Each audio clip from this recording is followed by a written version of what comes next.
পৌঁছে গেছি নদীর ধারে। তো এটার ভিউটা অসাধারণ ছিল, কতটা ক্যামেরাতে ক্যাপচার করতে আমি পেরেছি জানি না, বাট সত্যি কথা বলতে সামনে থেকে দেখতে খুবই সুন্দর লাগছিল।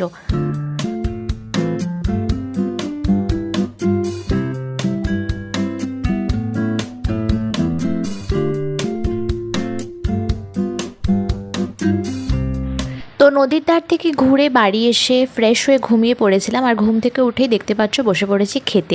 আর আমরা সবাই মিলে একসাথে খেতে বসেছিলাম, দেখতেই পাচ্ছ তোমরা। আর ভাতও অলরেডি থালায় পড়ে গেছে, আর আমি ওয়েট করছিলাম কখন আমাকে চিকেন দেওয়া হবে, কারণ চিকেন আর ভাত দিয়ে আমি খেতাম, অন্য কিছু আমি আর খাইনি। তো ফাইনালি চলে এসছে চিকেন। চলো খাওয়া দাওয়াটা কমপ্লিট করা যাক। আর খেয়ে দিয়ে উঠে আমরা বেসিক্যালি শুয়ে ঘুমিয়ে পড়েছিলাম, আর তারপর বেরিয়েছিলাম বিকেলে। তো এটা ছিল সন্ধেবেলার ভিউ, অ্যাজ ইউজুয়াল অসাধারণ লাগছিল। গ্রাম্য পরিবেশ বলে কথা, চারিদিকে শুধু গাছপালা, সবুজ আর সবুজ, সেই জন্য এতটা ভালো লাগছিল। ছোটবেলা